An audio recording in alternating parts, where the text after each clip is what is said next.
chance to hear it, so let her tell it.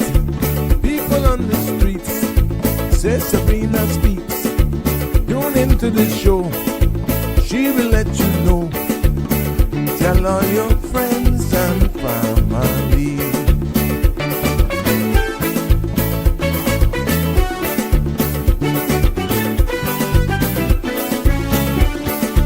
Real talk is no joke. You get the news straight up from grassroots and concerns. You hear some people gone. So tell all your friends to tune in to Good evening, Cayman. I'm Sabrina Turner, and welcome to Sabrina Speaks, your daily dose of clarity, truth, and community insights. Every weekday from 5 to 6:30 p.m., we're tackling the issues that affect you, from national headlines to grassroots concerns. Whether you're in traffic or winding down your day, this is your chance to hear it straight and speak your truth. So buckle up, Cayman. We're not holding back. This is the show. We gotta let you know. Now we got to go.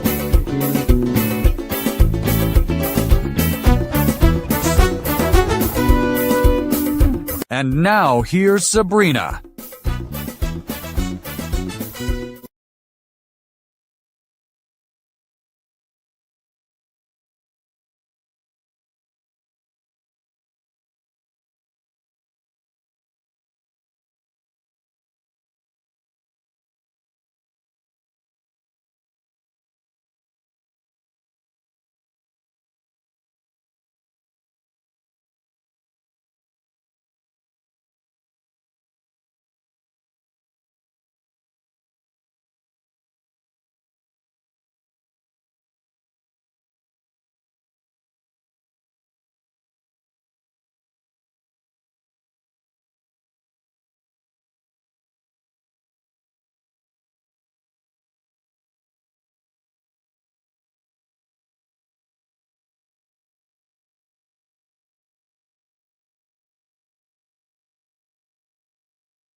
Oh, there we go. Thank you, thank you, thank you. Well, there we go. Good evening. Hi. Welcome to another episode of Sabrina Speaks. Thank you so much.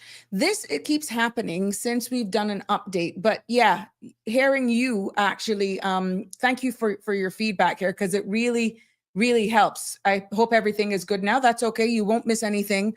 I will. Thank you, Michelle. I will actually repeat everything. I did the routine welcome. Voices of the Islands, Conversations for the World, and the podcast where voices rise, stories unfold, and inspiration takes center stage. It's good to be back with you on this Tuesday evening. Yesterday, we've gotten excellent feedback. I thank you for your participation as well. And it definitely add depth, more content, gave us an idea, context, gave us more of an idea of what the feeling, thank you, of what we're feeling is on the ground. But even since yesterday's episode, Finance Committee is still on. And just before coming live, the Honorable Minister responsible for immigration was actually giving his statement as to what could be expected and what plans as it aligns to this budget session was going. What I did capture, though, which was in small amounts because I'll have to go back and watch what he's saying because I have to deliver here for you, is that one of the biggest things, first of all, the immigration reform. Remember, all the town hall consultation meetings have now ended. And what he did say is that that will not be before the House now in 2025. So the immigration reform bill, based on all of the recommendations after the public consultation and town hall meetings that were had, that it was important that they will take into consideration what was said by industry stakeholders, that means businesses, advocacy groups, and persons.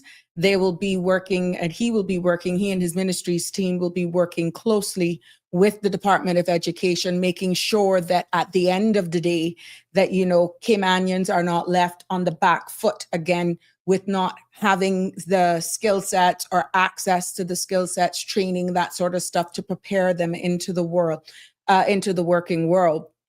And another thing that he highlighted was sham marriages, frivolous marriages, and that they will be bolstering up and making sure that persons are held accountable and that there's an environment created that if persons knows, I'm paraphrasing all of this, again, I will actually go in a deep dive tomorrow once I've had an opportunity to go back, because I know there's going to possibly be number of questions that are going to be asked.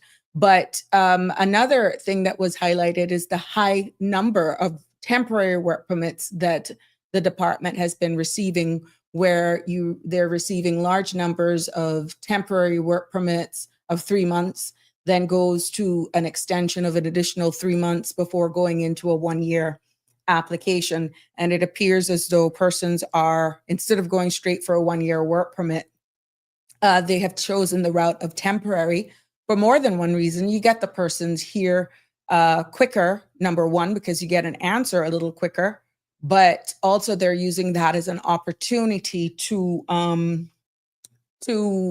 put people on probation, and then they will then go for the 1 year.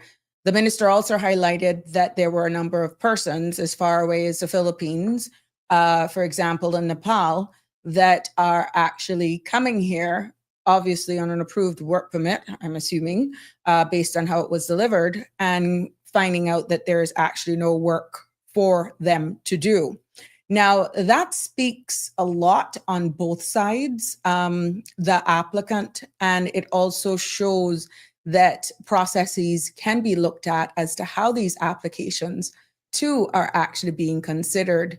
And then you look at what would be, how would you penalize these employers should that actually happen and it is a legit work permit. Now, there's another thing, because we saw where work was out on an operation and they were actually nabbing or found persons. I see there's an article as well where somebody from Nepal has been charged, found guilty of immigration crimes and frivolous paperwork. And that's one element of enforcement. But if there are actually persons who are getting legitimate work permits And still, when the persons arrive from wherever they're coming from, legitimately, there's no work. That speaks different volumes as well. And should that actually be the case, and it was legitimately applied for, and you see where the employer then has provided false information that could justify the board coming to a decision to approve the work permit, but yet there's no legitimate work, then how do you penalize those applicants? In that case, the employer. And again, it looks as though that is where a lot of the enforcement arm and skilling up and probably hiring more persons to identify these things, even with the sham marriages, empowering people and creating an environment and a space where persons can feel comfortable to report these sham marriages, so to speak, and just hold persons accountable. So there's a lot more that I'm sure is being said, but because we're live, I'm not hearing it, and based on how the questions are posed. But that's pretty much it. As we know, I don't know if any more public consultations will be had. This is all speculative right now because there are still a lot of questions persons are asking where immigration reform is concerned. But what was made clear, and what I did hear him actually said publicly in Finance Committee, is that it will not be debated right in this year. It will be debated next year. So in 2026. I guess that is because of them trying to possibly formulate all the feedback that they have gotten. Maybe persons have written in based on the town hall meetings, based on what feedback they have gotten for being on the various platforms, podcast platforms. I know they were on Sandra and so forth, and all of the other radio stations, making sure that persons had an opportunity to hear exactly what this reform was posing. But that is one thing because of the public consultations being done and persons given an opportunity to hear what is being proposed.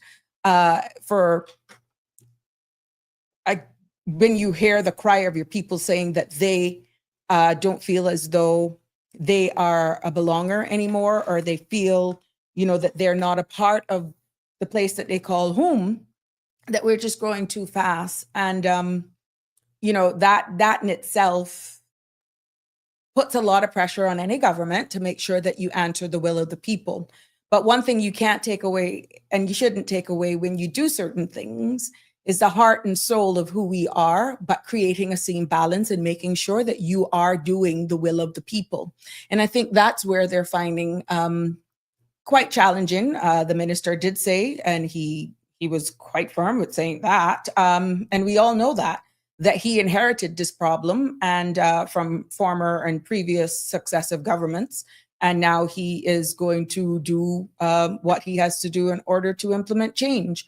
For whatever reasons, your feedback is critical for this in navigating this space. And this is why you cannot be silent.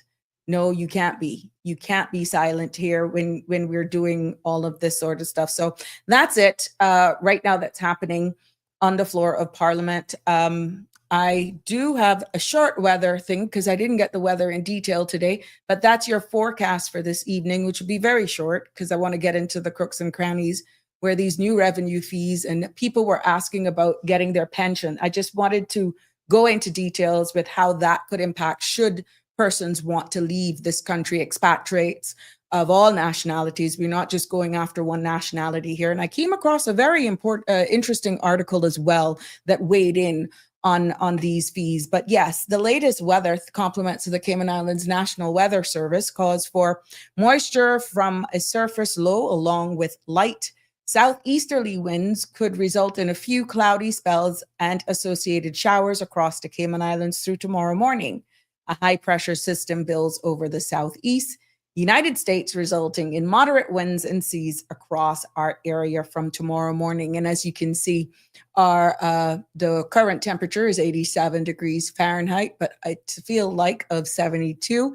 The winds are southeast 5 to 10 knots with higher gusts. Seas are slight with wave heights of 3 to 5 feet, and sunset this evening will be at 5:40 7:45 this evening. Now, if you're heading out town to watch the drone show that was canceled or could not be had on Saturday evening, that's going to kick off at 7 o'clock. Yeah, they're going to have the drone show.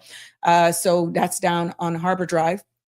Whatever happened, apparently they were blocked. The drones were blocked. Signal was blocked. So that couldn't be had. But yeah.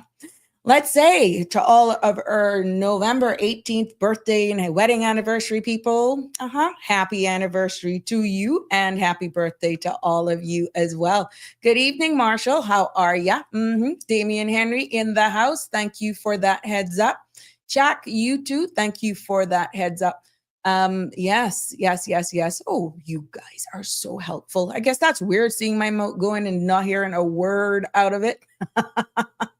Hey, Michelle Woods. Good evening, Iva. Good to see you here. And Miss Barb, I see you. Thank you so much. And thank you for sharing all the information that you are sharing with me. And as we continue to navigate this space and definitely share all that's happening. And I noticed during the evenings, the later it gets, the more traffic we get as well. And that's all right. That's okay. The good thing with these podcasts is that you can join us at various sections of the evening, various times of the evening, and you can always go back. And that's the key. But I wanted to look into the realities of what persons are sharing with me. And I'm trying my best, and I will do my best, as I always do, of talking about the diversification and the dynamics of how the Cayman Islands is made up.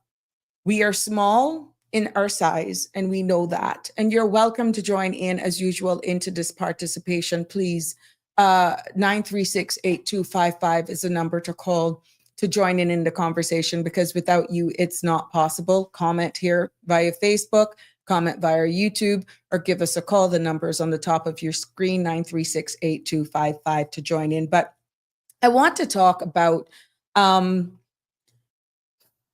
we really are as a nation. And I'm talking Caymanians. Yes, us. Because we are a melting pot. Based on stats, there are over 100 different countries. Yes. In our country. We have over 100 different nations right here. And when you look at even us as Caymanians, we make up, as Caymanians, just over half of the population. Now, when you get into the nooks and the crannies, the highest number is Jamaicans. They form the largest expatriate group. And that is also followed by Filipino nationals. Then you have the British nationals, Indians, and the other countries make up about 11, 12%. But in total, more than 100 nationalities has called our home their home. And when you look at the sheer size, that's extraordinary for a country of our size. So I understand the frustration that we're all feeling, the pent-up demand saying we need to take back our country. This is not looking like our country. This is not feeling like who we are. This is not sounding like who we are.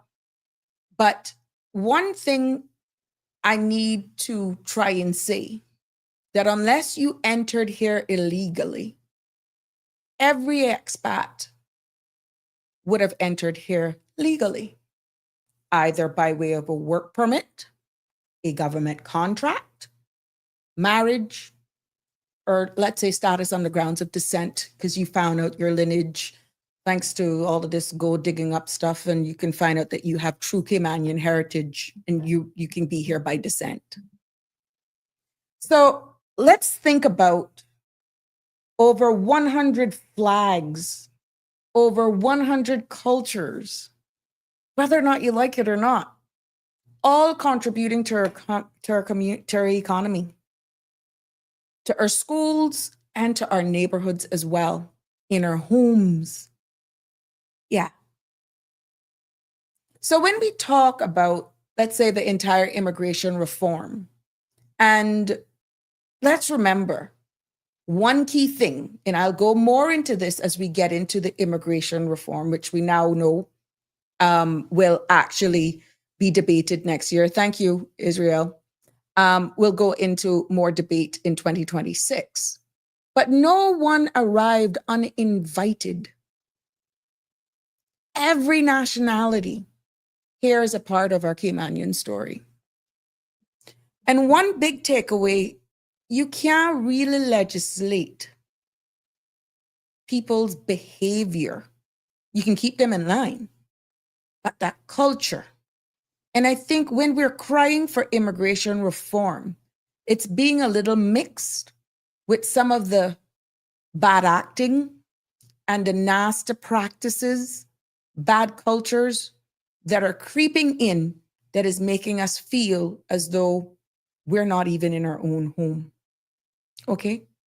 And that, my friends, is what you call imported cultures and behaviors. And that is what I'm hearing at the core of our Caymanians, even when we speak. And even though it is immigration reform, and we say we need to get rid of some of these people, we're not going there with any one nationality today. Because like I said, there's over 100 amongst us. And when you look at reform and immigration, it's not just about numbers. It also is about cultures and behavior. Okay?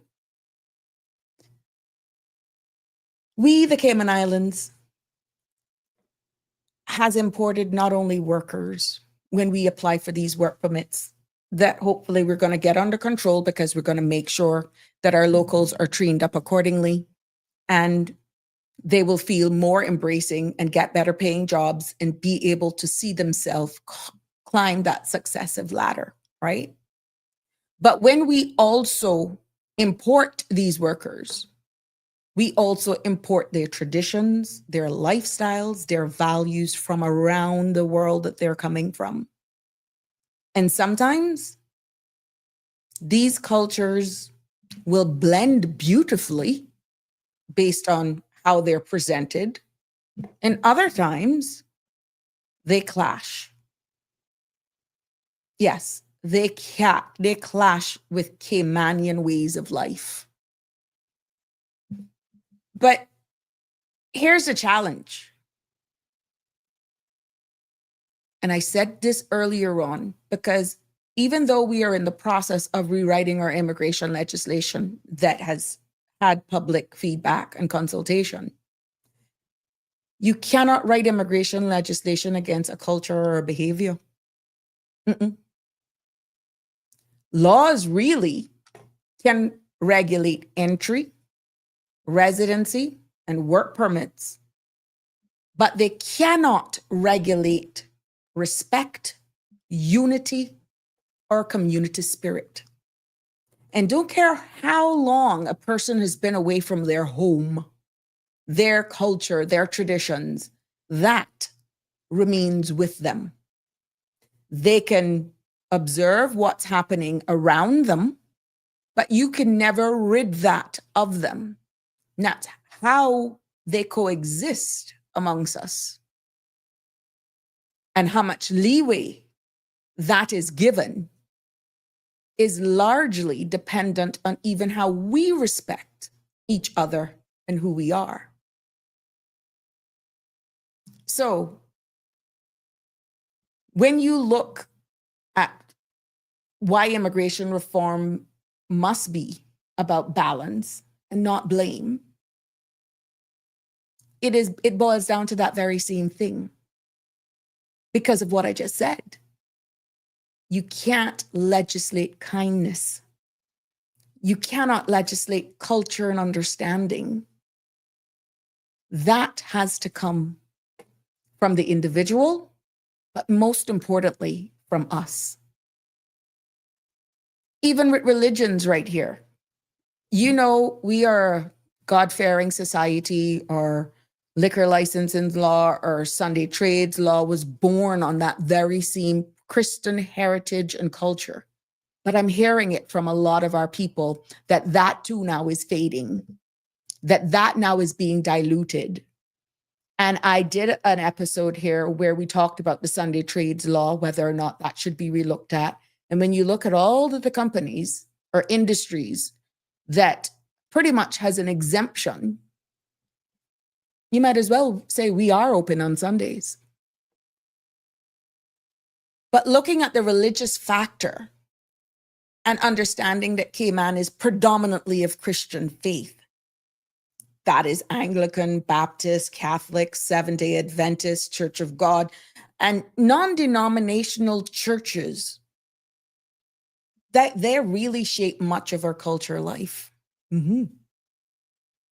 But we also have a growing number, but vibrant communities of Hindus, Muslims, Jews, and Buddhists as well. Now, this mix, my friends, reflects exactly what I'm saying about the nationalities that we have here in the importation of their cultures, their traditions, and all of that. But this mix reflects Cayman's global connections and its openness. So religion here is not just about faith. It's also about identity, belonging, and respect. But that respect, my friends, also goes both ways. When we look at exactly what is being imposed right now with all of the fees and all this sort of stuff and the reassurance repeatedly that we're given, that will not impact us. I will share a link below, an article that I came across, and the author actually just broke it down pretty much in the same vein as to what reports have been coming back, stating, that dignity, morals is at question and what it means. But it's, again, and some of the things I will be saying here this evening will be a bit repetitive. Like, immigration reform is just not about numbers. It is, in this case, also who enters, how they enter, and why they stay. Because every expatriate came here legally, either through a work permit, a government contract, marriage, or grounds of descent. And again, for emphasis, no one arrived uninvited for whatever reason. And when they come here on work permits, you must realize they have to be invited by employers to fill the roles, by government contracts, especially the public service, marriage, that automatically gives them family ties and builds lives here. And of course, then you have the descent on the grounds of grandparent and parent, and even through children. So the key takeaway is no one arrived uninvited. But the real challenge is really what I'm finding out now. And you're seeing it. And I am being as nonpartisan, as brutally honest as I can, and as truthful as I can, respectfully. The real challenge is not expatriates versus Caymanians, It is us, Caymanians, uniting ourselves to shape the future. That's the problem. I see where we are more a divided society and we're not uniting. And division amongst ourselves as Caymanians really weakens the push for fair reform, because then it's being born on anger. And when that anger builds, when we curse nationalities instead of addressing policy.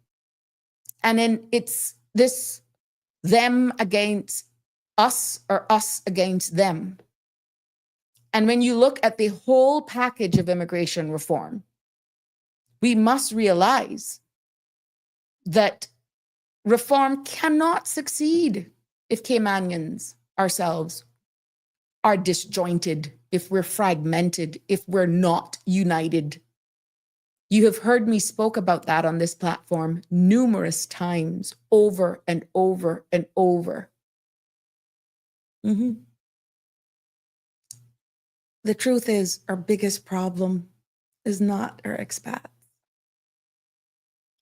It's each and every one of us failing to unite amongst ourselves. And until we fix that, I can assure you, reform will be difficult. Because at the end of the day, we need a balance. And when it comes to these fees, and this article that I read as well pretty much said the same thing.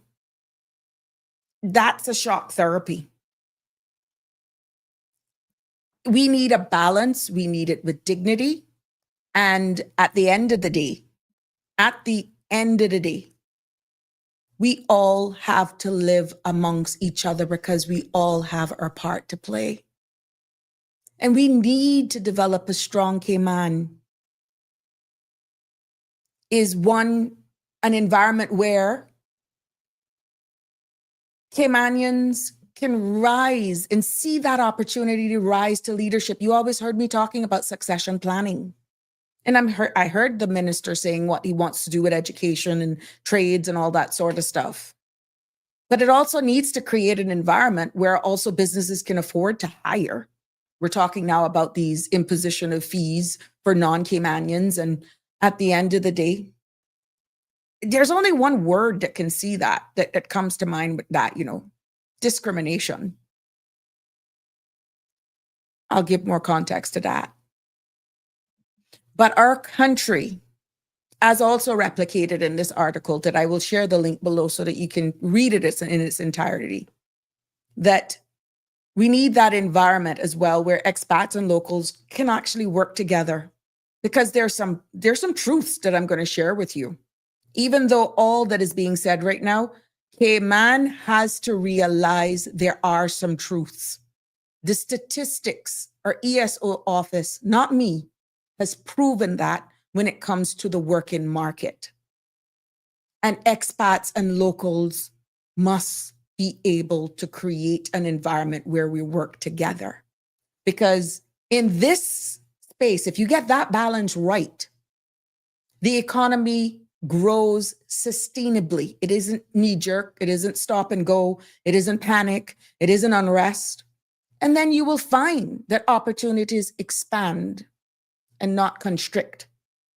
Since Friday, I know of a lot of businesses right now that are outsourcing services, cutting back staff. Caymanian-owned businesses. And it's, even though they're not outsourcing those services overseas with other service providers locally, that's necessarily going to be replicated, but it doesn't mean that the services are going to be outsourced locally. They could be going overseas. This is not to fairmonger. This is really just giving the facts, okay? But in this whole Cayman balance as well, and not a shock therapy as we gotten on Friday, it also would show that foreign investors feel confident and not scared. Yeah. We cannot, in this article, they stated, we cannot protect Caymanians, and I quote, by destabilizing the very economy that it employs them. That's not protection. That's sabotage disguised as patriotism, end quote. I will share the entire article with you. So when you hear the likes of myself and Denny talks about us uniting, educating, informing, cut the divide, and yes, acknowledge that we do need reform, but it's how you approach it. The call for unity couldn't be stronger, my friends. And here's the truth. Here is the truth. Anger is building. Anger is building. We look at our society, it is a melting pot of cultures. And that diversity in itself brings strength, but also can bring tensions. And we're not dismissing the fact that Caymanians feel displaced, overlooked. Some expatriates are now definitely feeling unwelcome. And some may not integrate fully, or they may not even understand Caymanian traditions. And there's nothing wrong with us defending our turf, but there's some real truths that I'm about to break. The Cayman Islands is no different from anywhere else in the world. As a matter of fact, we're unique in so many ways just because of our indigenous population, that we have more work than we have people to fill them. That's bold and italic. But in every immigration reform, that also brings cultural negotiations. But cursing nationality, cursing one another, will not solve the problems. And let me tell you straight, Caymanians cannot fill every job overnight if expats leave. And I know some of us will say, we don't care. Let them go. It's about time. I respect your opinion. I totally respect if that's where your mindset is, for whatever reason that anger is born to make such a profound statement that is factual, but it's not sustainable. Yeah, because that's really the fact. Caymanians cannot fill every job. That isn't happening anywhere in the world. And worse, overnight. And if expats can't thrive without respects from locals and it's reciprocated, oh my goodness. That, my friends, only one word comes to mind, and that's unity. Unity is the only way forward. And immigration reform must show some fairness, transparency, and also opportunities, which is what Caymanians are calling for. Not division, as we're seeing possible could happen with how these fees are being imposed and targeting expatriates. Of course, we as Caymanians deserve security. I'd be the first one in the front of the line. But I'm a realist as well, that we don't have the population right now in order to keep money coming into this country unless you do something like what is being proposed. But they also deserve, expatriates and locals alike deserve dignity. But our leaders owes every one of us openness and honesty, even when it hurts, at all times. And I know some will say this is not political expediency. We are checking the box that we're doing what we're going to do in the first year. But at the end of the day, the truth will come out in the rinse. Yeah. Because the problems presented so that our citizens feel they're not an afterthought in our own country is born on when we have the real hard conversations until we really, really can do better. And that's not using them and then kicking them to the curb. It's all about dignity.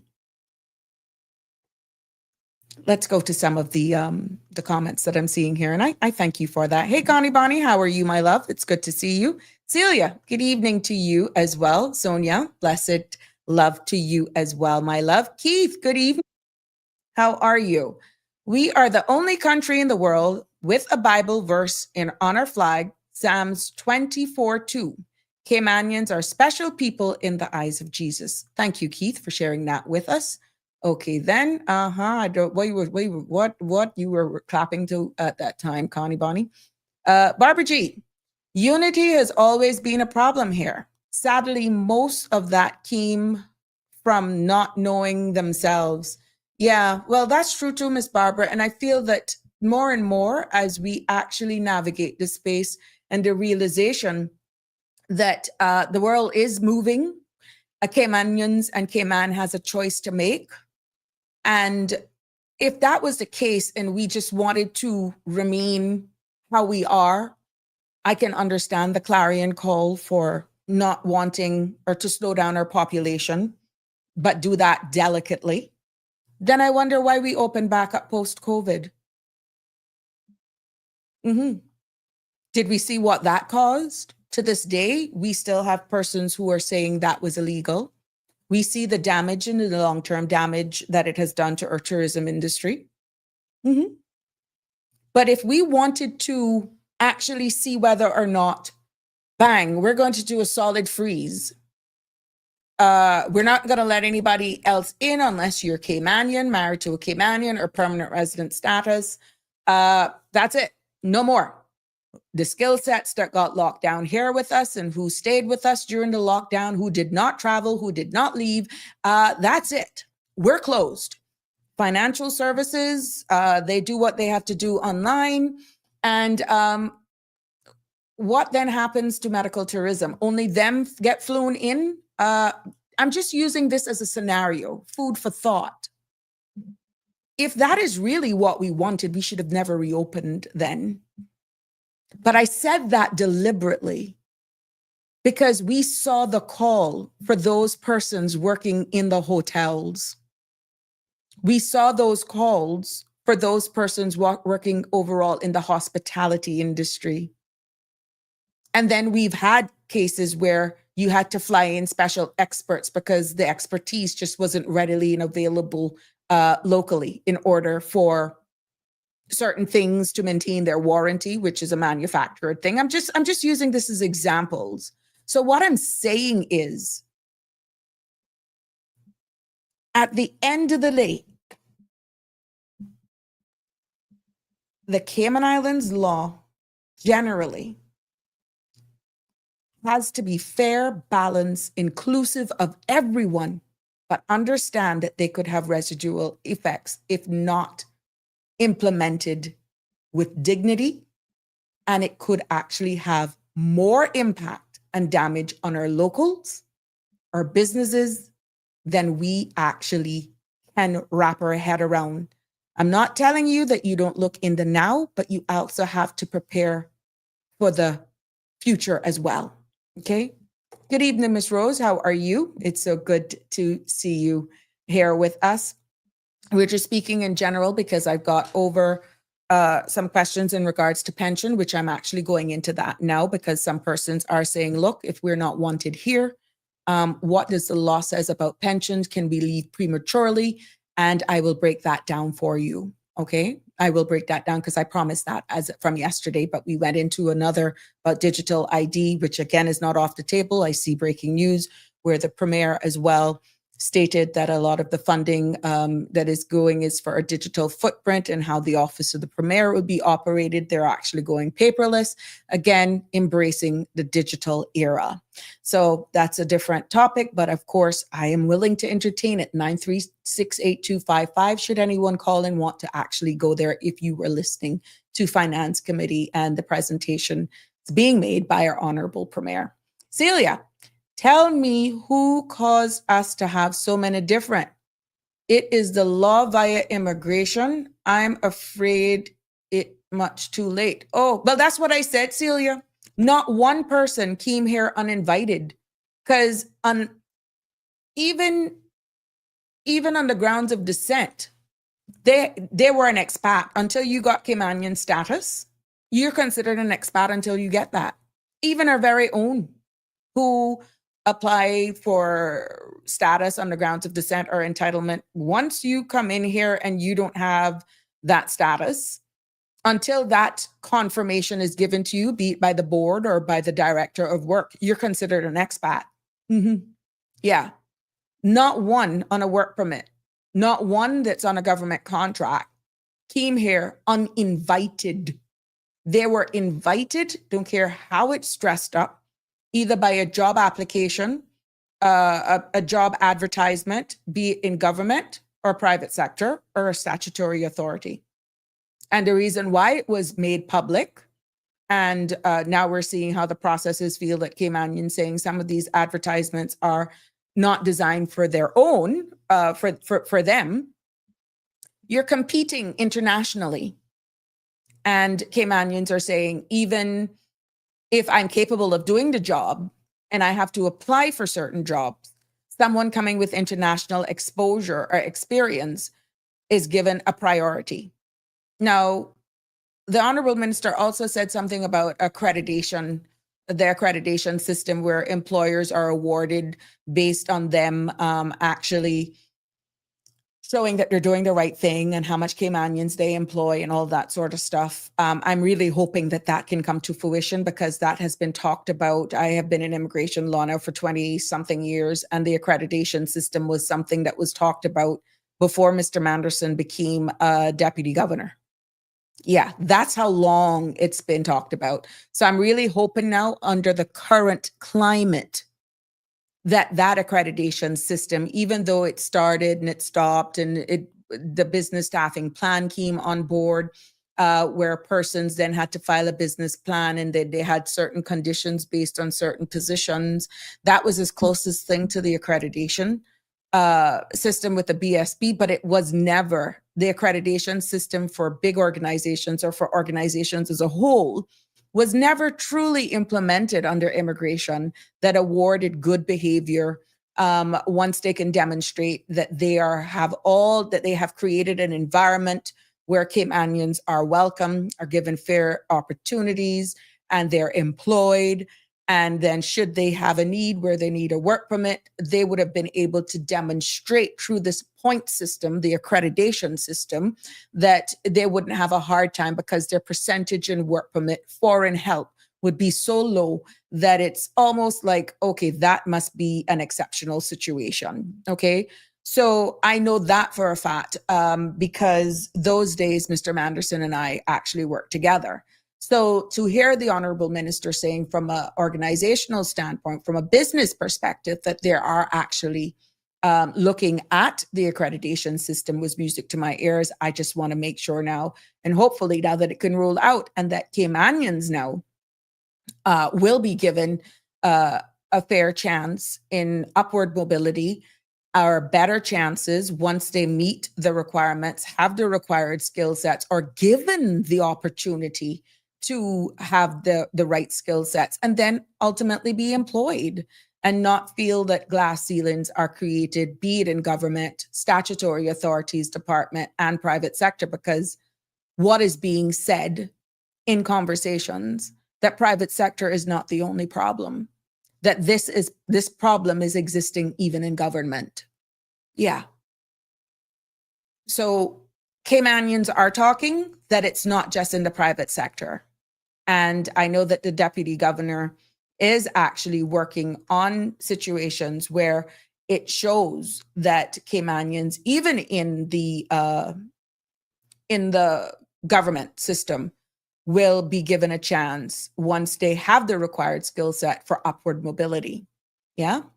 So this spinoff with persons now opting to leave, but I want to leave with my pension. Celia, that answers that question. I mean, nationalities. Yeah, all these different nationalities were invited by whichever employer. And of course, if they got the work permit approved, that's a different nationality. Damian Henry, alone, we can do so little. Together, we can do so much. Helen Keller.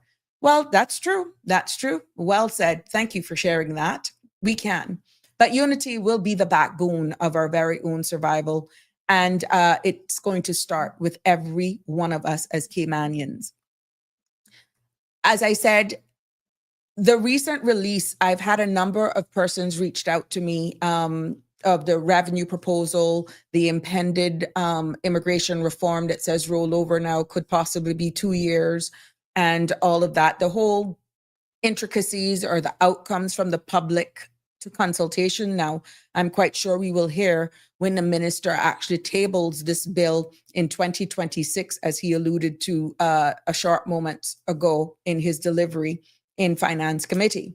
But we've had persons asking what laws are in place for expatriates who choose to leave the Cayman Islands before retirement age, but who want to leave with their pension contributions. And since, and I'm paraphrasing now based on the conversation, whether or not the government should consider allowing persons to take with them when they go, because the environment now is appearing to be a bit divided, divisive on expatriate workers, and some are calling to go back home. They would have no problem going back home to their country of origin, so that Caymanians who feel displaced can get better paying jobs and own property, because then it wouldn't be nabbed up by these expatriates as what is being stated, right?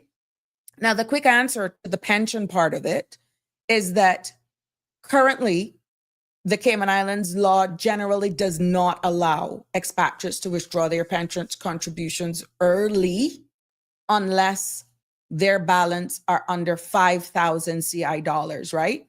Now, they also have to meet a specific conditions like permanent departure. So if you're going to prove that you're going to leave and really don't come back, and refund eligibility. Some of you have actually said that to me, that if they can actually get their pensions, they will leave and not come back. The National Pensions Act is designed really to protect retirement savings, but debates, they're debating pretty much continues, is ongoing about whether an expatriates, as being asked, are able to take their funds when leaving. So let's just look at that for a moment.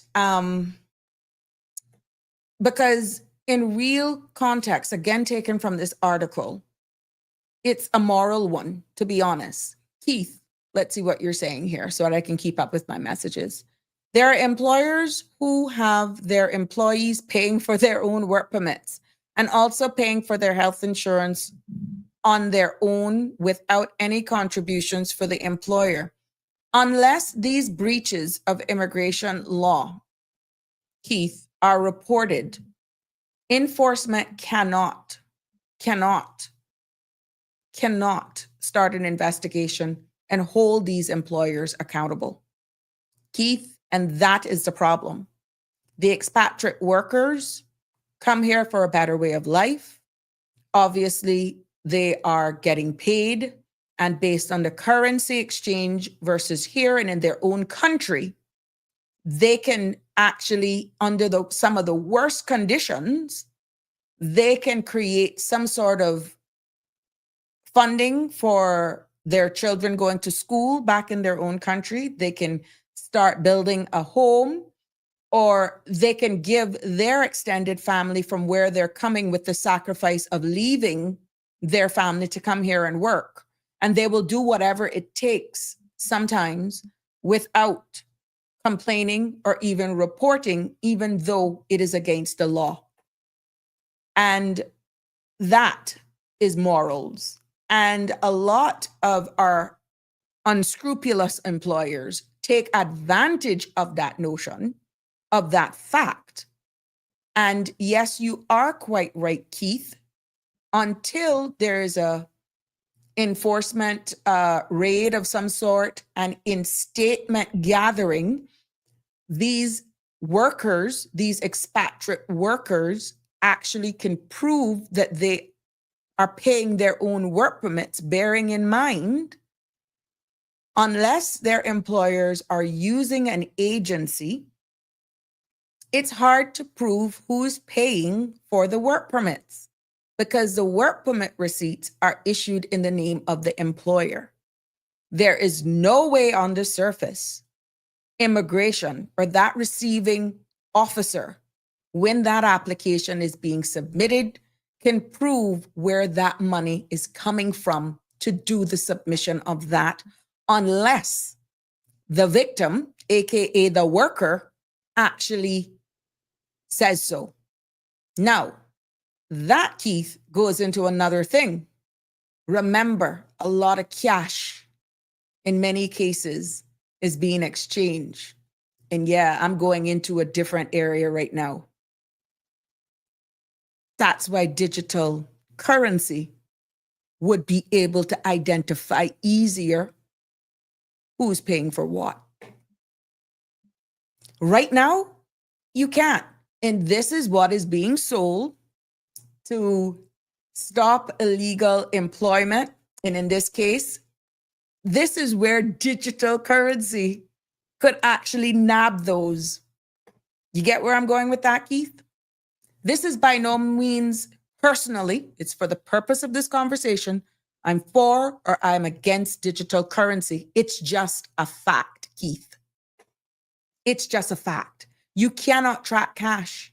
And unless that victim, the worker who's paying for their own work permit, sometimes even the employer's trade and business license, yes, because if the trade and business license is about to expire, that will actually inhibit, cause the submission of a work permit to either be rejected, refused, or not being able to be submitted because it's either about to expire or expiring on the day of submission, guess what?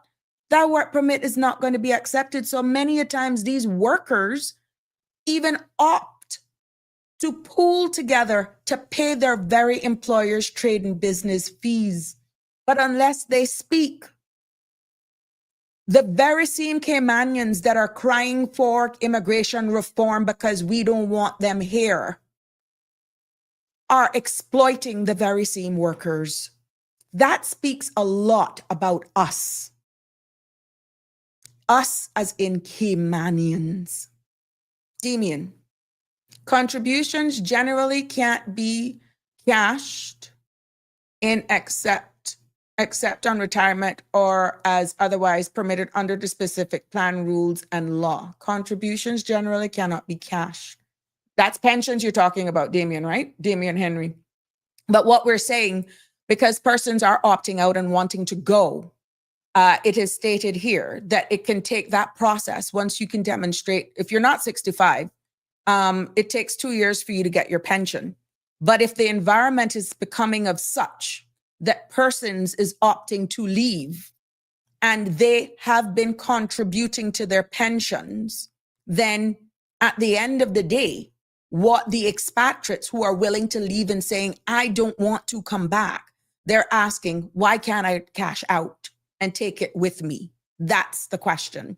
And right now, the mechanism, the facilities under the law and the processes should, let's say 30%, let's use a magical number of, let's say 30%, pretty much decides to leave of expatriate workforce.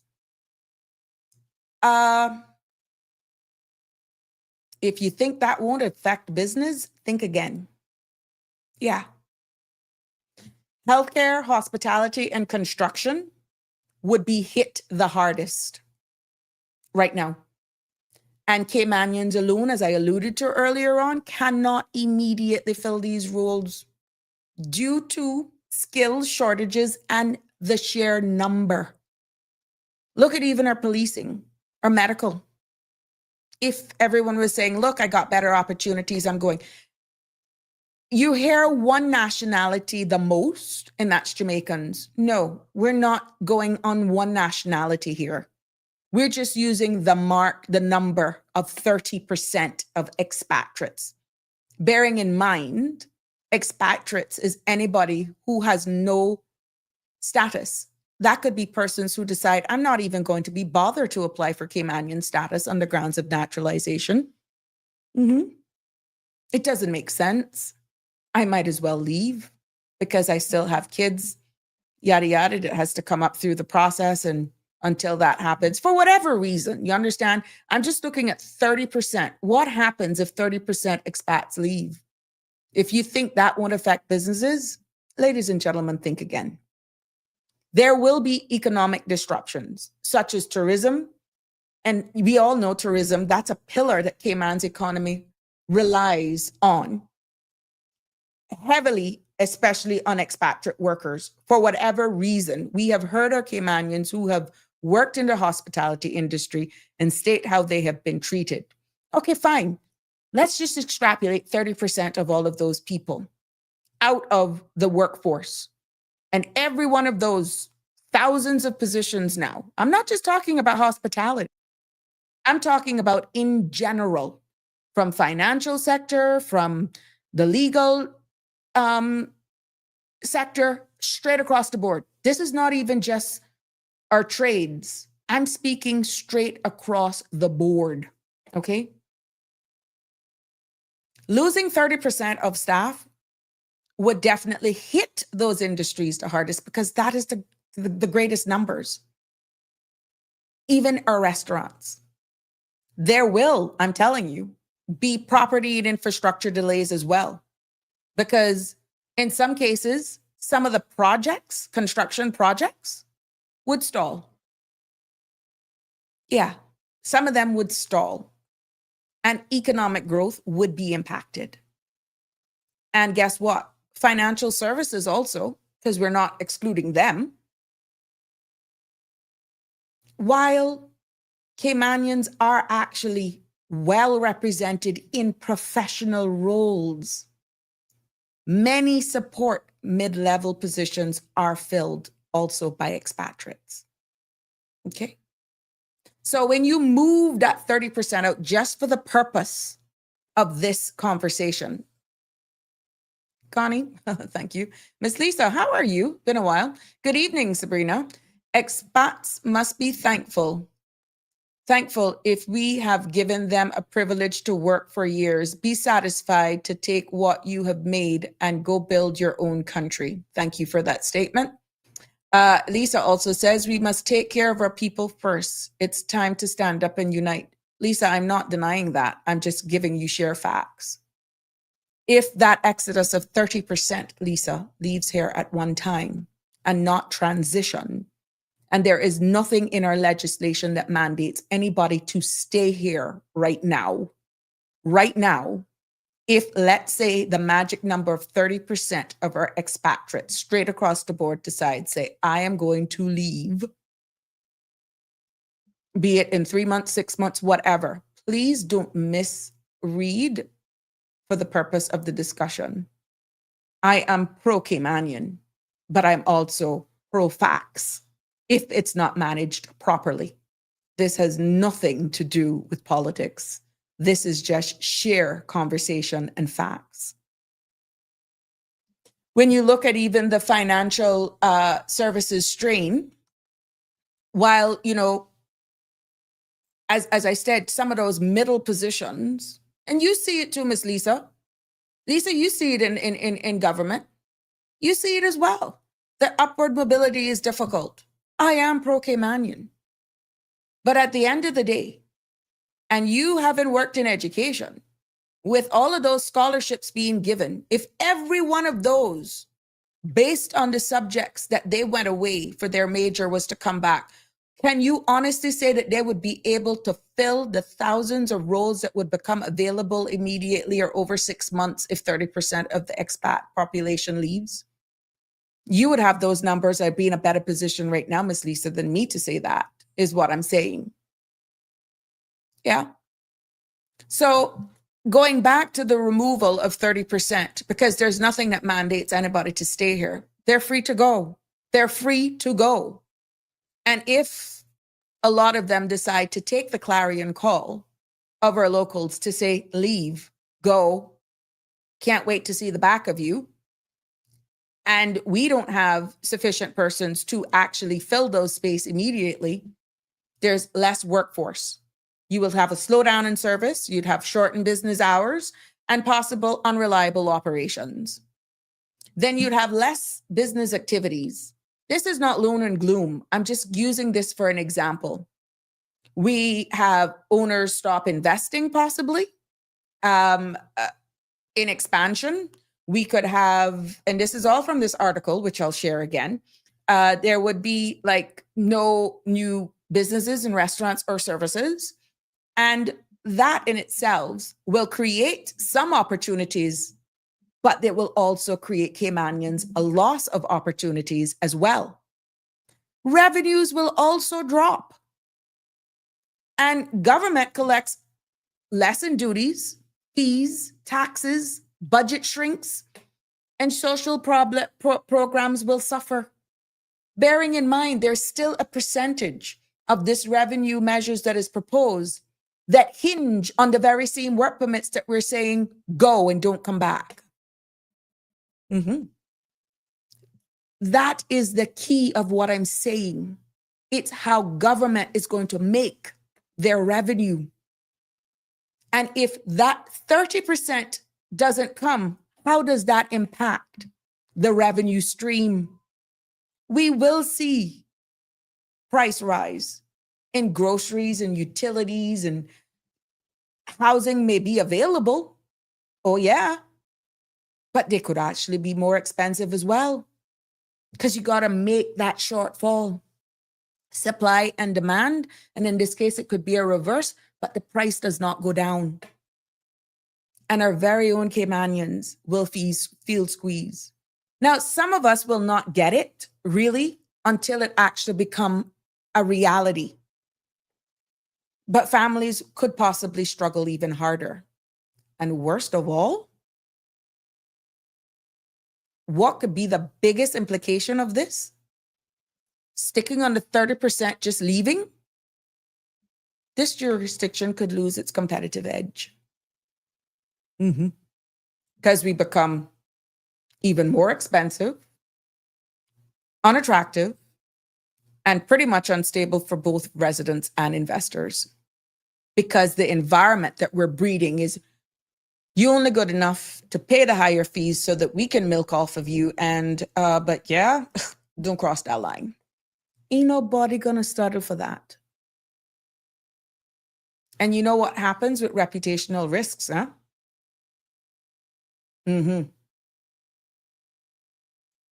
It's almost impossible to reverse if we don't get it right. And again, also, Miss Dorothy, good evening. How are you, my love? Live happy. Hello. Good evening to you. Damien, in the UK, if you cash in your pension before the minimum age, which is 55, you will be subject to a significant tax charge of up to 55% on the amount withdrawn. Oh, wow.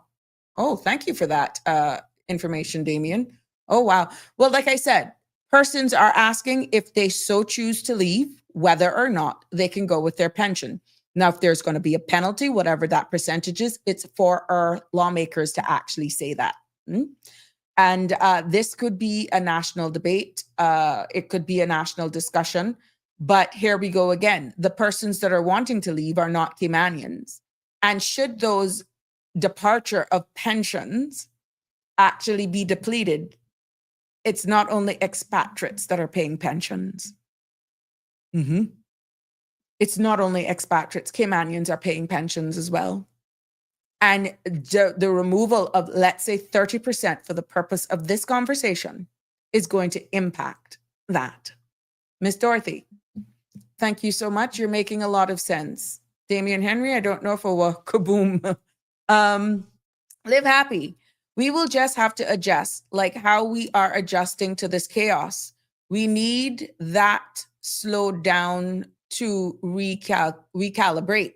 Yeah, we need to slow down. Nobody, live happy, nobody is saying that. As I'm saying, it can't be done and it could have unintended consequences.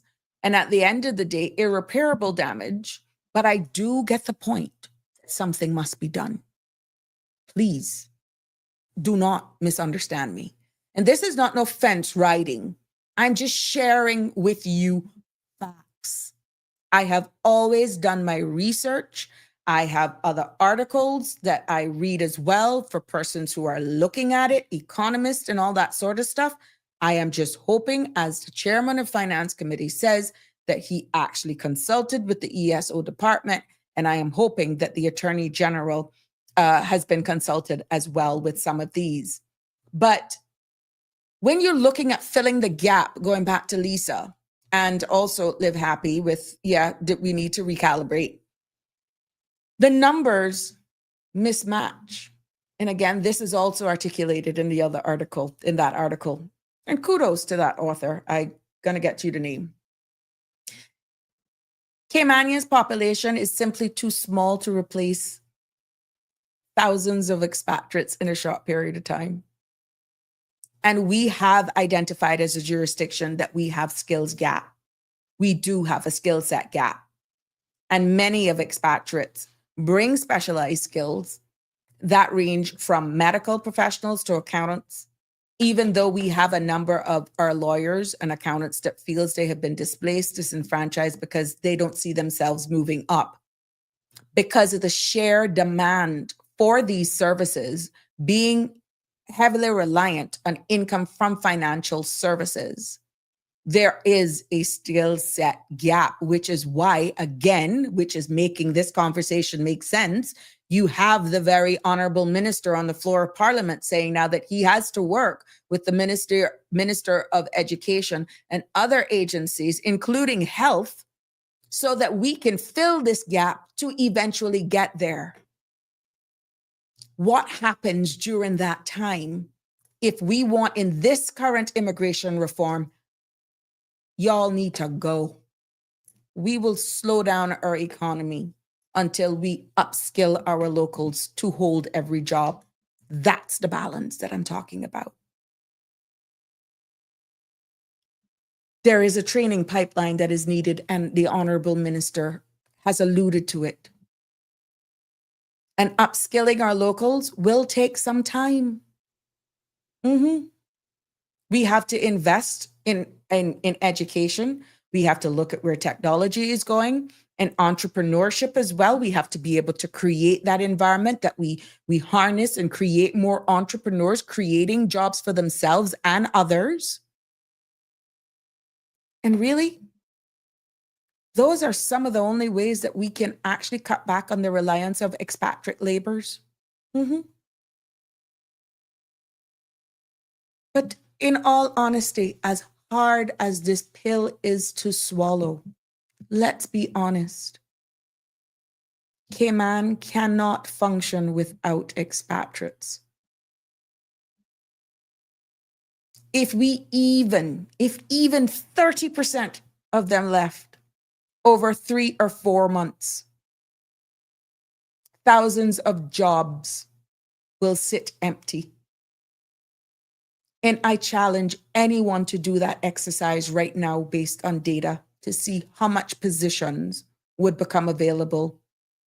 Because Caymanians, as we are calling for alone, cannot fill every vacancy.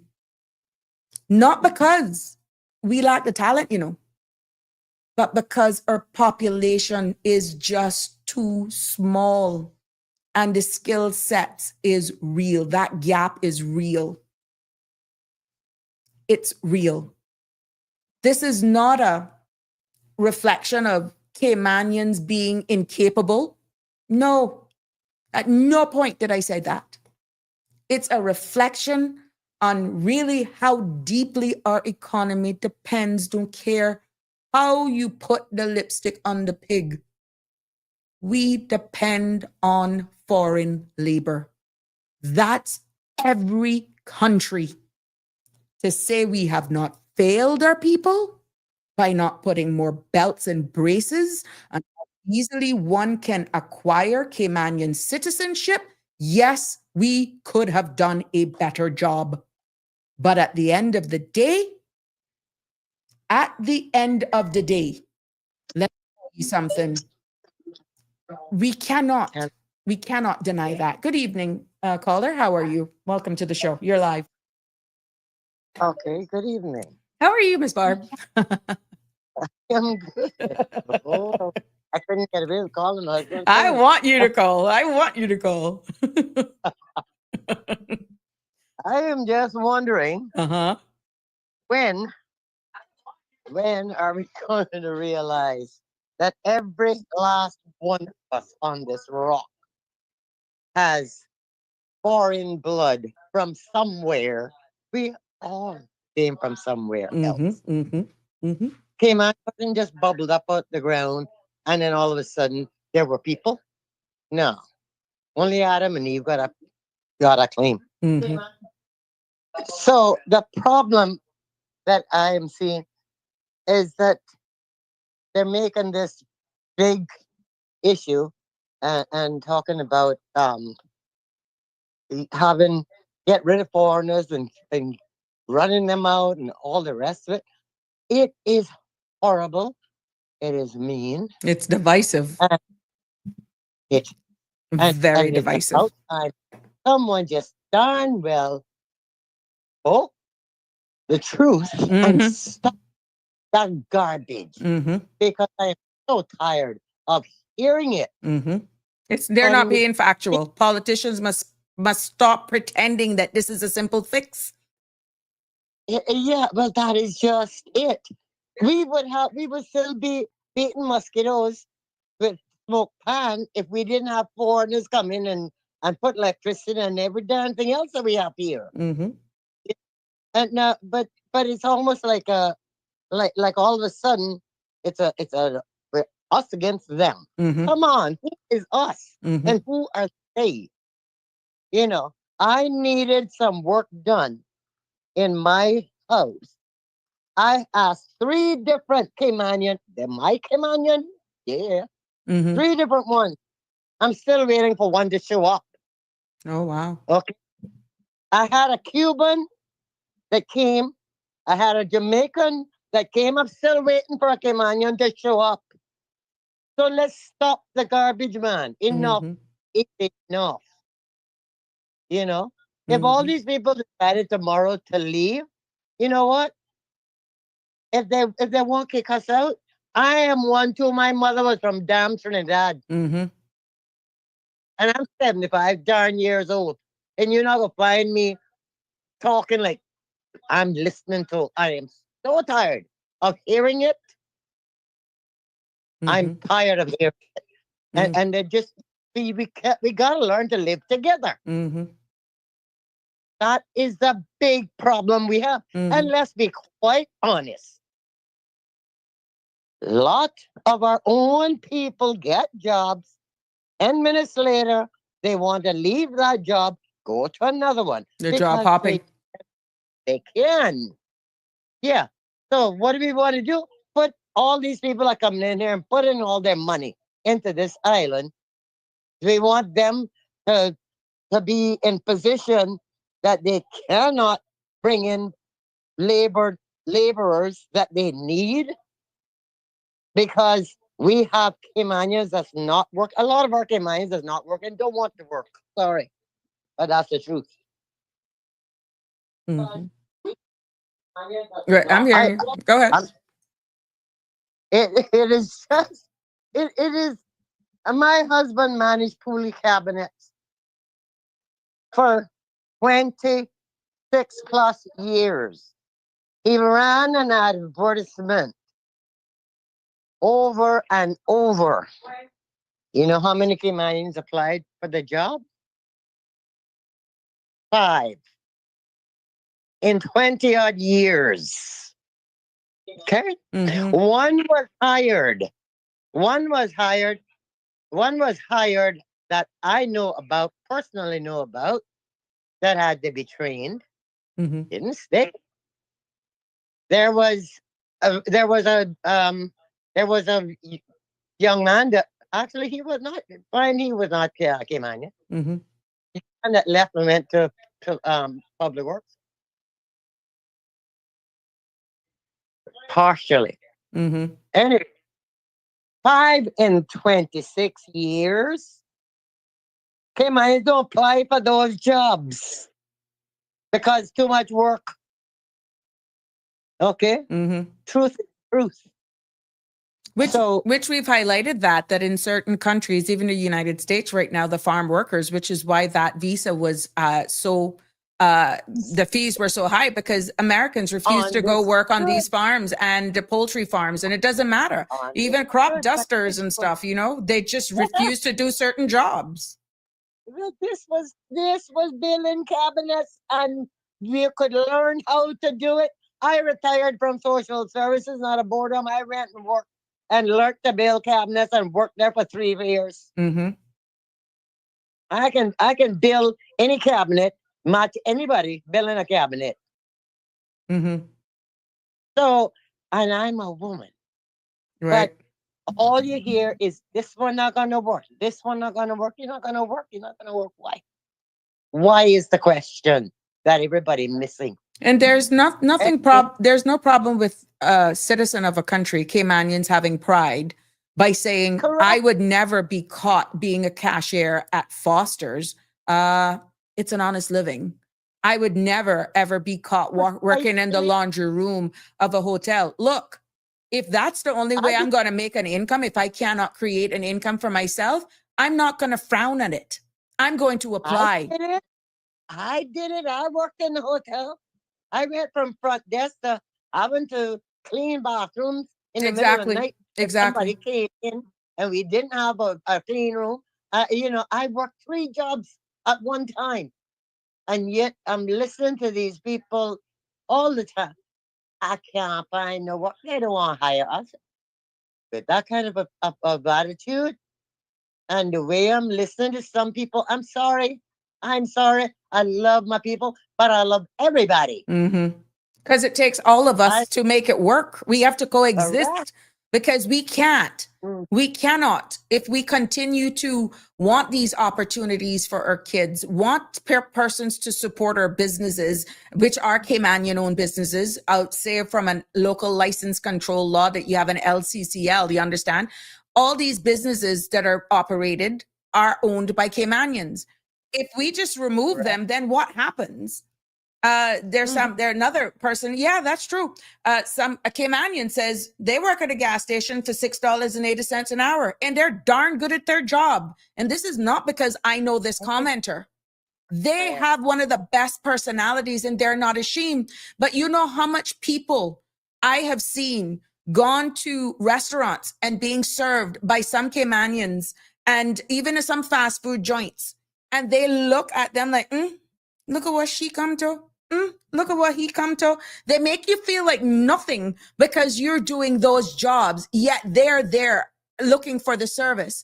That has something to do with the culture and the psyche of our very own people, which is why some of our very own Caymanians would prefer to go to NAU for help, because our very own Caymanians frown at them when they see them doing certain menial jobs. Yes, correct.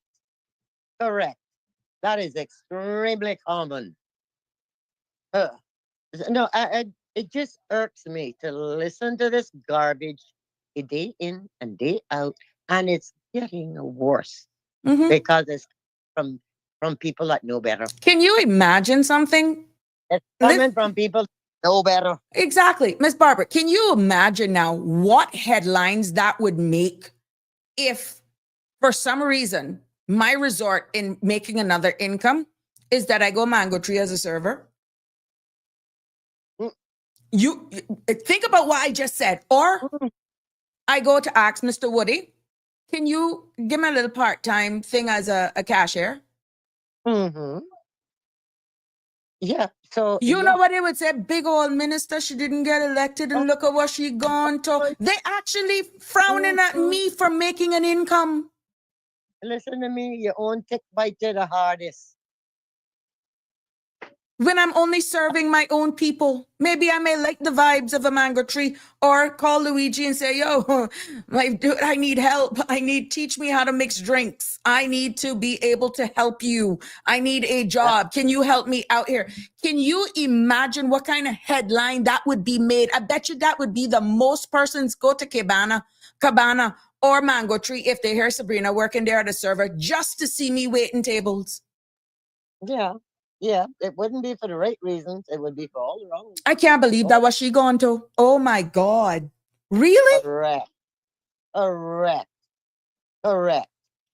They don't realize that the pride, you know, in earning your own money, that the pride you feel from not having to depend on any you know. I mean, come on, gone are the days. Gone are the days that pride even much mattered anymore. I'm Exactly. looking at, and it's pathetic. Mm-hmm. And I just so tired of hearing the foolishness. And they know it foolishness when they're saying it. And this is Come on. why I'm If they taking, don't, then they shouldn't be in position. I'm a little offended that what's going to be what is being stated by our elected arm is that these impositions of how government are proposing to make revenue is not going to affect the domestic market. I read another article today from people in the law firm that saying there was a quote that, it's not really going to impact them. Oh, no, because you're going to put that on to anyone who's retaining your services based on how much an hour you're costing. What's going to happen is that the average person's not going to be able to afford to retain the services of legal counsel. They will then still have to go to legal aid. And who still picks up that tab? The very same government. Hey, man, Trump. So you have certain industries, yes, that will say, oh no, these imposition of these fees are not going to help us. They are already factoring in how they're going to bury the additional in fees. But it's going to make it harder for you and I, Miss Barbara, to get those services. Oh, yeah. Yeah. Somebody got to pay for it. It's no free lunch. Mm-hmm. But I think more and more we're getting that. Pardon me? As it never was and it never will be. Exactly. No matter how you fool yourself. Mm-hmm. Yeah, but I don't know. We have to, and thank you for calling in and actually voicing your opinion, because I feel that there is a false narrative that being spread because you have to do a checkbox exercise. But when that is born on not 100% of the truth, we have a problem. Oh, yeah. Because we cannot exist. The numbers are not matching up without expatriates and the help. Mm-hmm. So our politicians, our leaders need to stop. It's not as simple as it appears. Making these statements and stuff that is not, it's going to indirectly impact every one of us. And that is no nationality. That's all nationalities who decide to fight the fight here with us. And for those who decide they want to leave, that's totally their choice. There is nothing that says you have to remain. Mm-hmm. Not one single thing. But if they want to leave, that's their choice. And if you want to say, well, they only intended, I saw a comment here that the reason why some of them want to stay here is only to acquire status. Well, if we've created that environment and they have not breached any laws, they have become a part of us and share in our culture and want to be a part of who we are, then why not make that accessible to them? Well, that is my whole point, that every one of us came from somewhere else. Exactly. Everyone. So cut the crop. Pardon me, Frank. The good thing is with this, I'm not on radio, so you can go there. You can go there. I came by that honestly too. Yeah. The French. Yeah.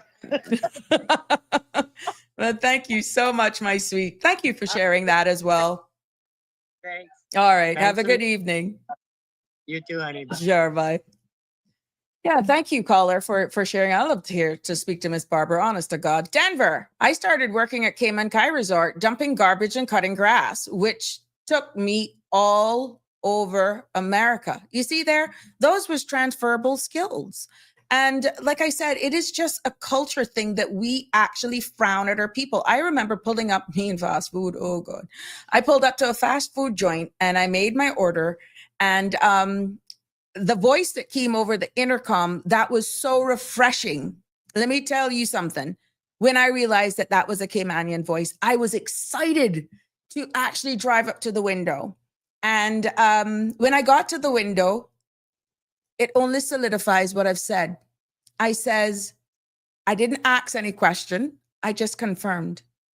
I am so proud to hear one of my own take in my order. And I said, don't you make anybody push you out of here. And I said, you be proud of what you're doing.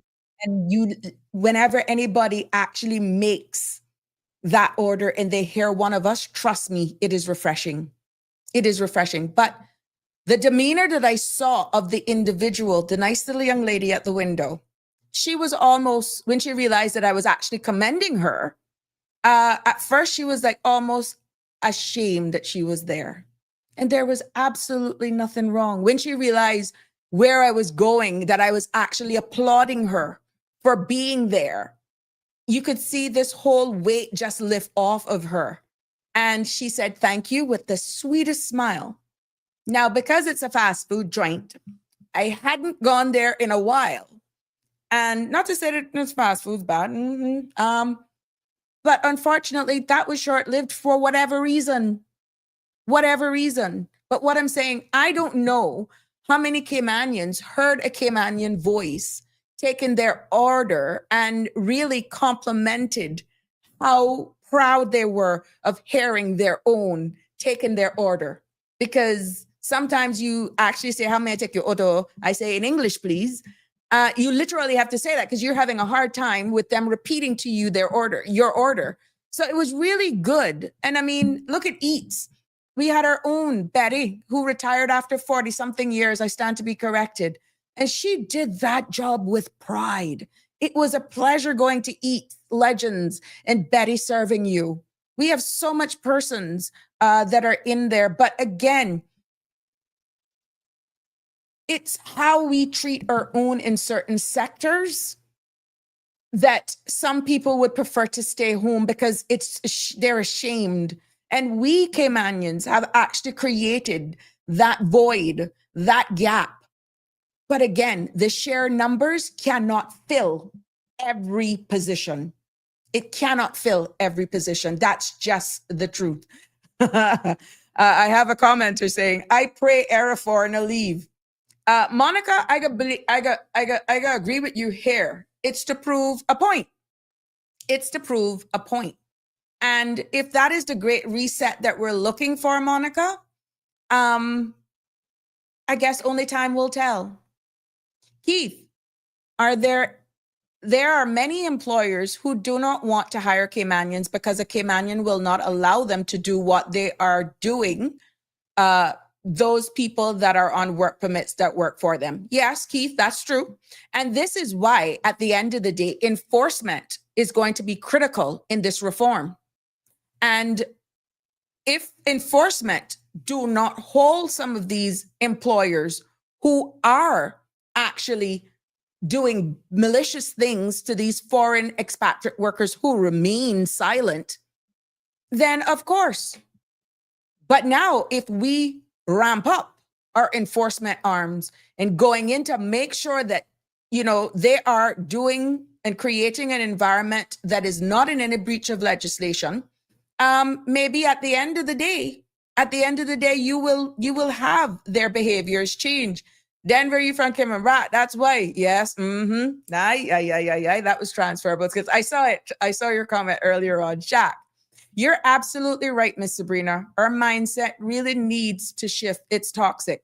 Yeah, Shaq. I mean, can you imagine like what I said? If me now, they could go back into my history. Well, gee, some peace. She was a nurse. She worked immigration. Then she had her own business. She won Radio Cayman. Then she ran for politics and she lost. And look at what she come to. Look at you now serving food. Really? Really? Good evening, caller. Good evening. Evening. How are you? Pretty good. Mm-hmm. I want to just touch on this thing about decreasing the population. Go ahead. Imagine for a second that you went to a bank and you borrowed $10 million and you built 4 units Mm-hmm. on a parcel of land, and they were being rented out for various purposes. And one day something happened that you couldn't use either 25 or 50% Mm-hmm. of the units.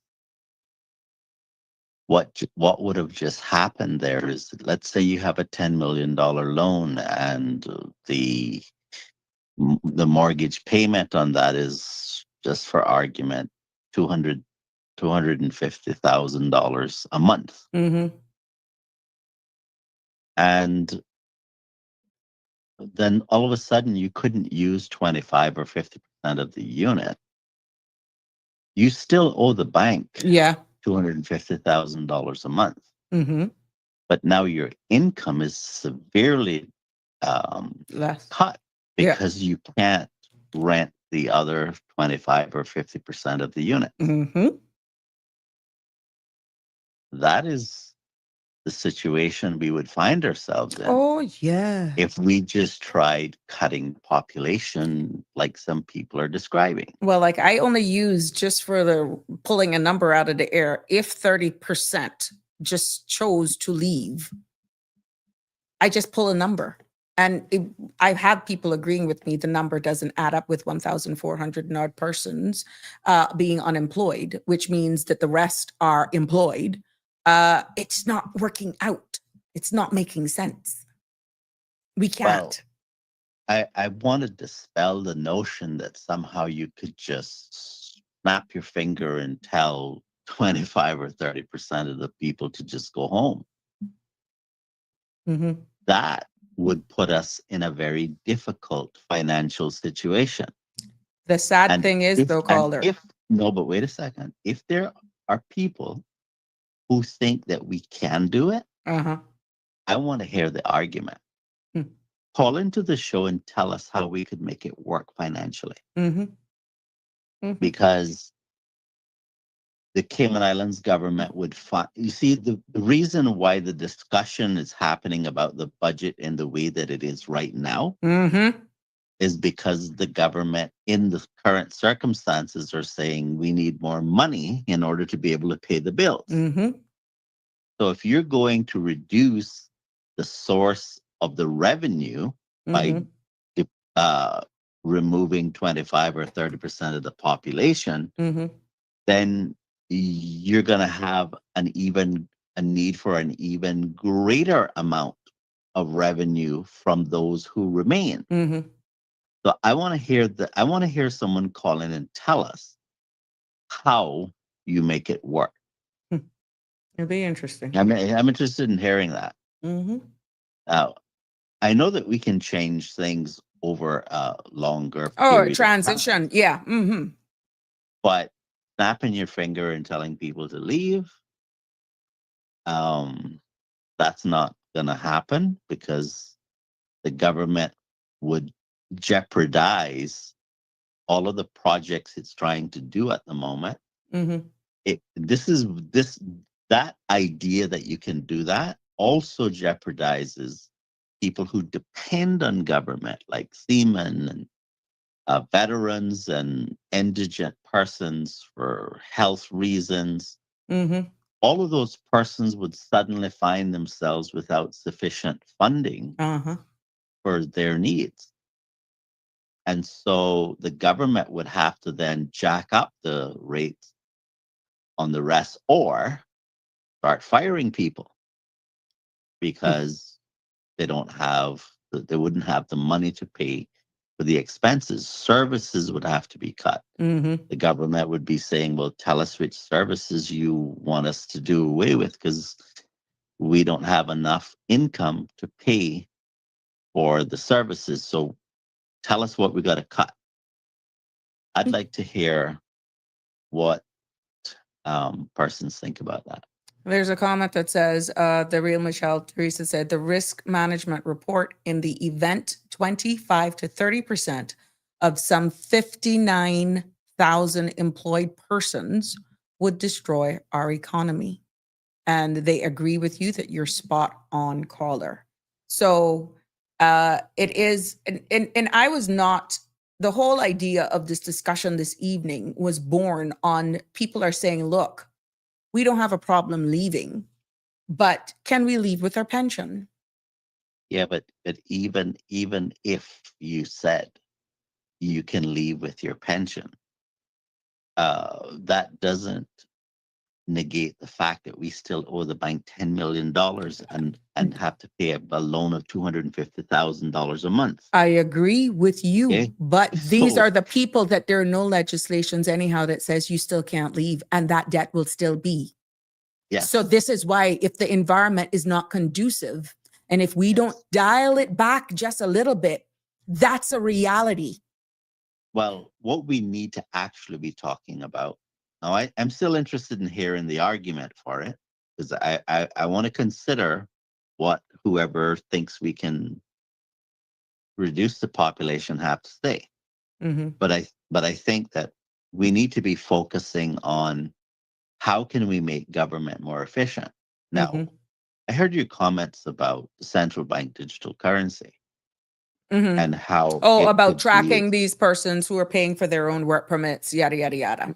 Mm-hmm. right. So let's just say that I go up to a water fountain and I decide I'm going to get a glass of water. I could recklessly go to the water fountain and not consider what this strange looking color in the water is, Mm-hmm. right? And I could just drink because I'm thirsty. Mm-hmm. And all I'm thinking about is what I need at the moment, not realizing that strange color is arsenic. Mm-hmm. And I'll be dead soon because I didn't consider the risk associated with the actions I was taking.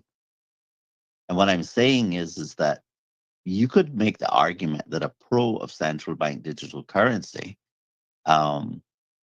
is that you would be able to identify that particular crime. Mm-hmm. But what you're overlooking is the risk of what politicians can do, the harm that they can do. And so you have to ask yourself, is it really worth losing our rights and our freedoms because we want to identify someone who's having their employee pay for their work permit? Work permit. Mm-hmm. I think the argument should really be that the persons who are being wronged Mm-hmm. should report that that is happening. I understand what the risk is to them, but what they're asking me is I need to risk my freedoms because they're too afraid, and my answer to that is no. Mm. I'll leave it there for today. Oh, thank you so much. Very interesting. Let's just get away in on this. We got Dane Shillett that says capitalism is never enough. Capitalism needs people and money to exploit. What's your take on that? Well, there's always risk in things you do, right? So will there be an opportunity for someone to exploit someone in any given situation? Yes. But if you think socialism and communism is a solution, you're not thinking about the risk there. Mm-hmm. Mm-hmm. So, I went to Cuba once, and I was talking to someone, and I asked, "Is it really true that everyone is equal in the system?" Mm-hmm. And the answer that I got back was no, because it's they all make less money, Mm-hmm. but not an equal amount of money, which is the same for thing. us, Yeah. right? Yeah. Relatively speaking. But except that you've lost your freedoms, because now these central planners get to decide what you do, when you do it, how you do it, Mm-hmm. how long you will do it for, or whether you'll do it at all. Mm. instead of you deciding whether you're going to get on a plane because you've worked hard all year and you want to go on a vacation, you're free to do that. I think we need to be careful not to squander the freedoms that veterans have died for. Right. Okay. I saw a video of a man in the UK dressed in his military uniform, and he was complaining. The caption on it was really a complaint to police officers who are trying to prosecute people for just making simple comments on social media. And it was basically saying that's not what he fought for. He fought for freedom. And in his old age, he's witnessing the destruction of the freedoms that he fought for. What I'm want to say to the Caymanian people today is this: rights cost you something. It costs your participation. Sometimes it risks you having to lose other things, but the benefit of having the freedom is worth the fight. Because if you didn't have the freedom, just imagine that you would have to do what you are told by the authorities, and if you don't do it, Right. or you're not able to do it because you're perhaps not as well physically as you would like to be, that there's negative I can't even Repercussions. say it for you, Yeah. right? Yeah. And so,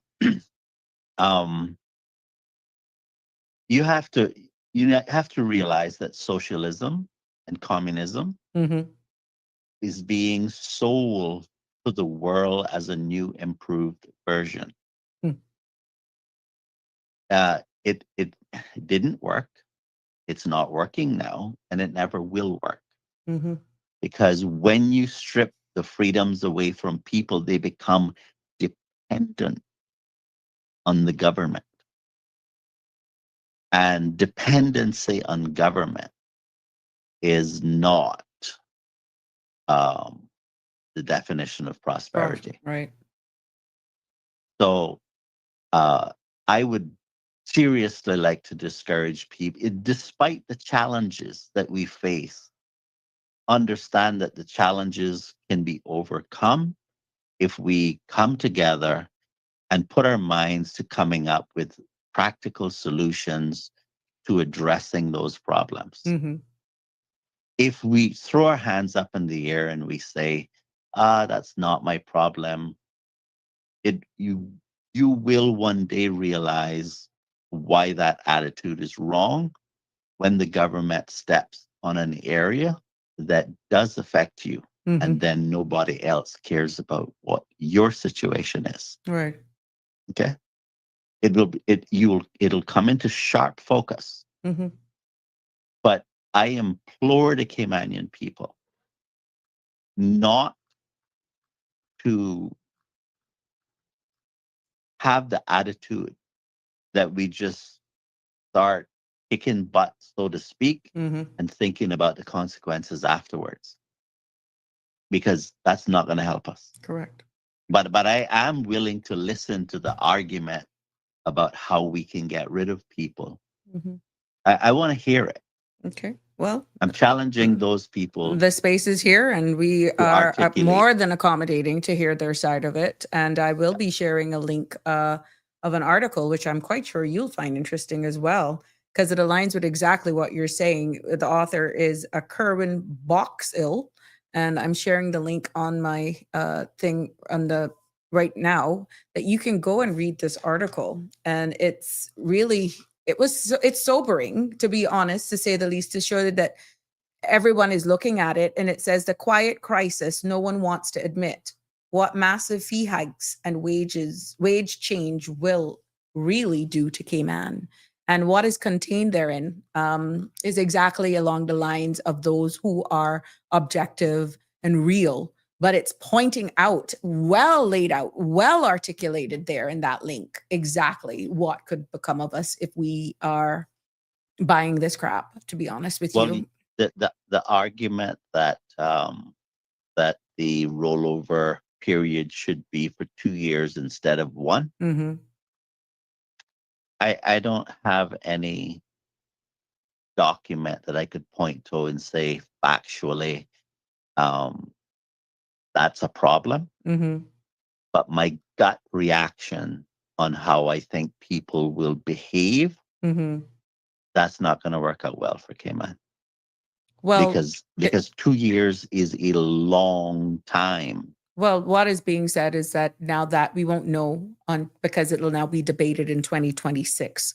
I guess the ministry now is compiling all the information that they got based on the town hall meetings, what feedback they got from industry stakeholders and persons alike in advocacy groups, in order for it to be debated on the floor of Parliament now in 2026. So it doesn't appear as though, based on how things are going right now with timing, that it will be debated now. Well, just think about it. If you were running a business and you had to find someone to replace someone for 2 years, like after 2 years of training and whatever else, why would you just up and get rid of that person to But what bring are the you talking person about training? The whole idea for the No, no, no, no, rollover no, was no, to no, no. replace Caymanians, and Caymanians will remain with you forever. Okay, that's not going to happen because you don't have enough Caymanians. Well, that's Is what, the point? okay, that's what I'm saying. So yeah, Yeah, I love this it's devil's advocate that we play with each other, but yeah, it's we don't have enough, but and it's not that the person can't come back and work for someone else. else. But the point that I'm making is that not only do you have someone getting used to how you do business, their Mhm. customers, what your customers like, there's always continual training in a lot of positions. And Mhm. so it costs you as a business to invest in someone, Yeah, right? yeah, yeah. Well, if they go away and then go and come back and work for your competitor, you see that Yeah, yeah, yeah. it's not a I just don't think And that's going 2 years is I think that's unnecessary. And the share I, size of our country alone, and looking at your competitors, it's a very small pool, which could do some serious trade secret deals based on the position that they were in, how you conduct business and that sort of stuff. Yeah, it is a risk. But you know what? The people are asking for change. The people are asking for legislation that protects us as Caymanians. The whole takeaway here today was to give some sobering realities, as you are rightfully alluding to. Let's hear the argument, the sound justification, or how you can defend that it's okay for a certain percentage, be it 30, 10%, pretty much over a period of 3, and don't replace those persons at all, how we would function. well, there is so when you have policies that you're hoping will result in a certain outcome, I think some of these things are a bit harsh, a bit extreme, and they don't really address what the real issues are. For the most part, what I'm hearing is that um, certain types of offenses are either not reported or on the side of the government, not issues are not there isn't sufficient enforcement. Arm to really, You yeah. you could change your policies to be whatever you want it to be. If you're still not enforcing If it, you're still going to it's end up for in not the same correct, position. correct. And so what I would prefer that we do is that instead of making just radical changes, why don't we just say, well, okay, how do we better enforce this? Mhm. I mean, to me, that seems a more practical approach than, you know, um, just trying to have these wild changes because people asked for them. Yeah. But then some of the breaches could be some of our very own, just saying, in high positions, Well, just for conversation. even if you had a communist system, that would be the case as well. So I mean, that's Just thought I would inject that. so how would we deal with corruption in high places? Well, the same way that someone who's being asked to pay for their own work permit Correct. would have to be, you'd have to come up with the courage to deal with To it. just deal with it. I mean, it's not really rocket science. And I'm not saying it's easy. I'm not saying it wouldn't have a cost. But if society, if we collectively said we're going to support people who take that position, Mhm. that they're going to root out that type of corruption that's destroying the quality of life that we enjoy, Mhm. then people would have more courage and we'd have a better country for it, rather Mhm. than letting politicians take us down wild rides. Correct. Denver says, I believe there are about 3,000 people on island without work, being imported workers without a job at all times, which our government should focus on removing.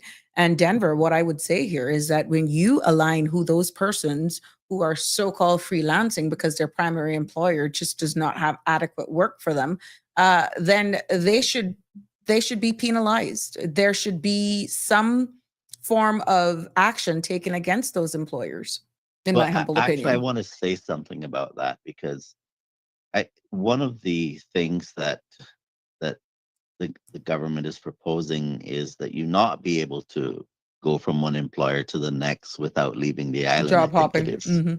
is. Yeah. I'm not crazy about that idea. But what Because, happens like, when you don't have sufficient work?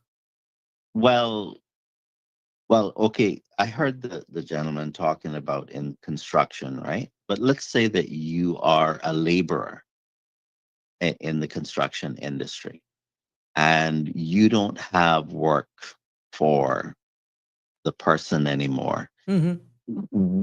What's wrong with the immigration department or the government having a policy that says that that person who's already here, Mm-hmm. if they can lawfully and efficiently register to change the employment to another one that does have work, what's wrong with that? Mm. I mean, I don't see what's wrong. The one employer doesn't have the work, Mm-hmm. someone else does. Why not just allow that person to transition to the new employer? And I know that this wouldn't be true for all industries, Yeah.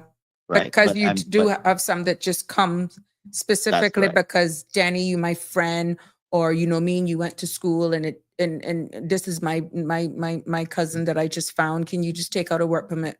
And you know they will find something, and eventually then we can transfer to the real employer. But you know me and you go way back. Can you just help me out here? Yeah, Can you? but That is but what my bad comments, behaviors is trying to be yeah, but stopped. my comments were in relation to someone who's a laborer in No, the I know. construction industry, And having being a to. laborer in the construction industry for a different employer. Mm-hmm, mm-hmm. Because I understand how that industry is. It's not as smooth sailing as some people think it is. It's very Correct. challenging. It is. And And this is, go ahead. for this type of supply of labor, when one doesn't have it, Mm-hmm. and the other does, I'm not. I would think it would be foolish to say that a laborer has to leave the country and then apply for another employer. That don't make sense. Well, to me. someone working in the construction industry called yesterday and said that I can see where they're going with their suggestion, because they are in the construction industry, that they felt that any construction company who is doing business out there, especially building something under 3,000 square feet, they should not be allowed to have any work permit holders. And like the same job title that you're calling right now, laborers should never be on work permits, because we have enough Caymanians that are trying to get upskilled, that are trying to get trained, that there shouldn't be any laborer's work permit being issued to no foreign national. Well, I'm not in a position to be too definitive on that particular point. So I mean, I can't really Mm-hmm. speak to that. No, but they're saying for opportunities, if we want to improve the skill sets and to give our people these technical. Mhm. Yeah, they might be correct, Yeah. but Yeah. yeah, This is why I said they I might be. understand where he was coming from, and I appreciate that thought. But again, it goes back down to the sheer numbers with all of the projects and stuff that we actually have going on right now. Would you be able to just do that blanket? And Tartarian is saying, to be honest, we Caymanians don't have a problem with work permits. The main problem is status. Caymanians should be happy for guest workers to flow in and out. I want our young Caymanians to own a home. Well, I can identify with that statement because I think what the issue is how many people are coming and how many people should be allowed to stay. Mm-hmm. And if the number of persons who are allowed to come and stay, meaning for the rest of their lives, is greater than the number of persons who um the number of Caymanians that are being born, Mm-hmm. that culture and tradition and stuff that you were talking about earlier Mm-hmm. is going to be severely disrupted. Mm-hmm. In fact, For true. I have a distinct memory uh, that happened just after Hurricane Ivan. I could feel the shift in culture in the Cayman Islands. It was like almost instantaneously. Mm-hmm. We went from a place where people would let you out of a road, Yeah. so you had Courtesy to came fight back. just to Yeah. survive on the traffic Correct. Correct. and that degradation, I think, has continued. That's an example of a shift in how people view behavior, Mm-hmm. because what we are is an average of the individual morality of the Mm-hmm. population. Okay. Mm-hmm. And so if more people have better ethics, good culture, versus people who have changed their culture or just have a different one Mm-hmm. that isn't compatible with yours because, well, where they're from, they just don't let people out at all. Correct. That's going to show up in the average behavior. Yeah. And for me, Hurricane Ivan was that period where Cayman took a drastic turn from where we were going culturally. It kind of almost like And recalibrate. yeah. Yeah. Mm-hmm. Which is Anyhow, what I I'll think leave it people there. are asking for with this immigration reform. But Well, it's different times now. And that is where the balance, it's a delicate well, balance. well, why is it that the government is rejecting the cap that I have proposed on the number of people who should be allowed to get status, and any, say, in a period of a year? Mm. Why is the government rejecting that? Well, I guess that statement will come when that's being debated on the floor of Parliament in 2026. But there's still an Well, opportunity between now and then for you to engage with the necessary powers that be to ask for the question. Maybe they may have a change of heart. well, it can't be because it's hard to do. General registry makes it very clear that it's not difficult to do, Mm-hmm. to determine the numbers you would need to work with in order to implement such a policy. It doesn't Right. require us doing a census or anything. Mm-hmm. And The information is if there. and if you say that you want controls, but you don't want to put in place provisions that bring controls, Mm-hmm. then it causes me to question whether you're actually interested in controls at all, or whether you're interested in the status quo by another name. Okay. Well, we can only wait and see, my dear. Take care. Take care. Thank you so much. Have a good All right. evening. Yes. You too. Sure. Bye-bye. Always good to get to bounce off of Denny, and Denny come with thought-provoking addition to her discussion. Barbara G says, owning a house should in no way be part of qualifying for residency. This is only pushing the prices up for everyone. Yes, that has been identified as well, Ms. Barbara, and we're hoping now that these are all the factors, if they're going to be looking at the point system for permanent residents, that will be also taken into consideration with this review. Denver, not only on status, but certain nationalities should be a cap. Yes, and that actually, Denver is in the point system for permanent residents, that they look at the data of how much nationalities, and there are actually points that are taken away for those nationalities that are in high number. And we've identified here today, in me preparing for this topic, that Jamaica still stand at the highest number, led then by Indians. And yeah, so they're climbing, and Filipino nationals also have the numbers. But remember, everyone now that is absorbed, be it by marriage, by naturalization, or by PR, eventually will become Caymanians. So we're seeing where we're looking a little different as Caymanians. But yes, there we go. We have come to the end of another, by 6 minutes, another episode of Sabrina Speaks right here. And I hope that you were, it's as sobering as this conversation was. I could be honest with all of you. Thank you for sticking with me. Thank you for joining me. As sobering and as hard as it was for me trying to project and to deliver today's episode in a respectful manner, in one that how you process it and how you think of where I'm trying to stand would probably make me feel anti-Caymanian or whatever. Oh, and yeah, Denny, they said we must give you a kaboom. You've been getting a lot of those, Denny. And Connie's even agreeing with you. But yeah, these are some of the conversations that we're having to have that is going to be difficult. And as a host, as someone who is delivering, as someone who is having to do the research, let me tell you, many times I'm like, brace for impact, girl. And just keep focused, keep honest, keep truthful, keep neutral, keep nonpartisan, but have the real conversation, because somebody has to do it. And this is why your feedback is critical.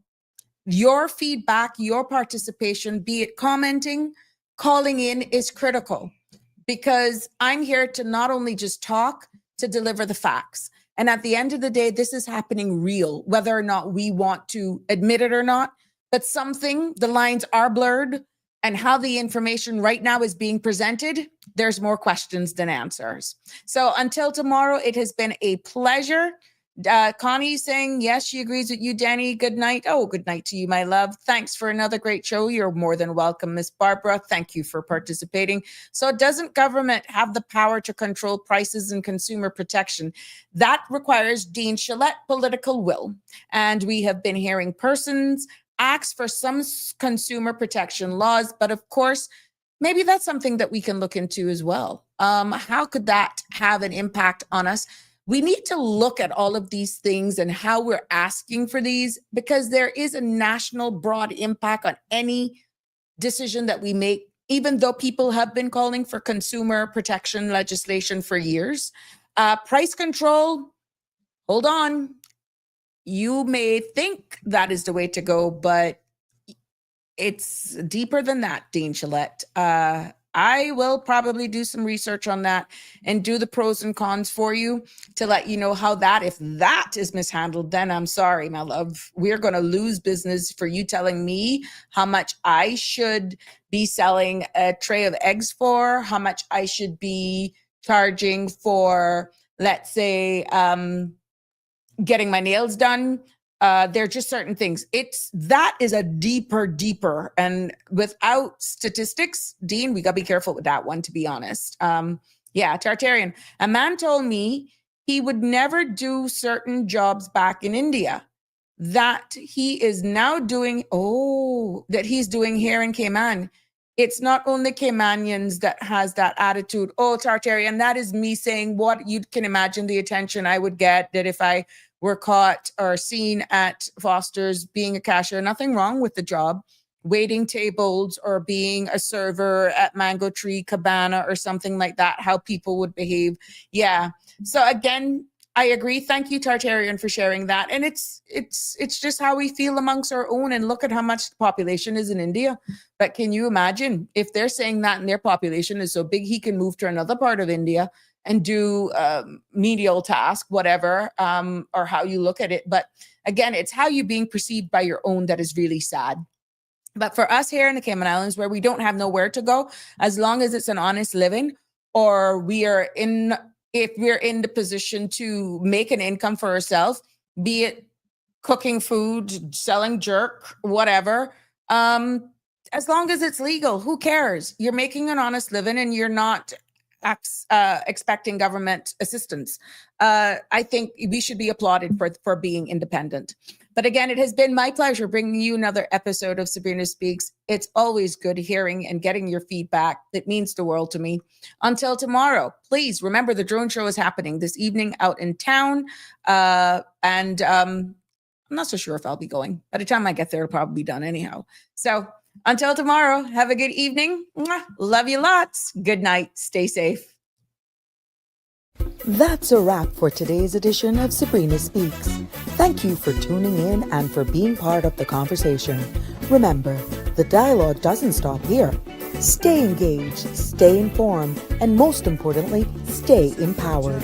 We'll be back tomorrow at 5 p.m., same time, same place, right here on CMR TV and radio, where your voice matters and your truth is heard. Until then, Cayman, take care of yourself and each other. That's it for today's edition of Sabrina Speaks, where your voice matters, your story counts, and your truth is always welcome. Join us weekdays from 5 until 6:30 p.m. right here on CMR TV as we dive into the topics that matter most to you. Catch the show live or on demand at cmrtv.com. And don't forget to follow us on Facebook, YouTube, and Instagram so you never miss a moment. Until next time, stay informed, stay engaged, and always speak your truth.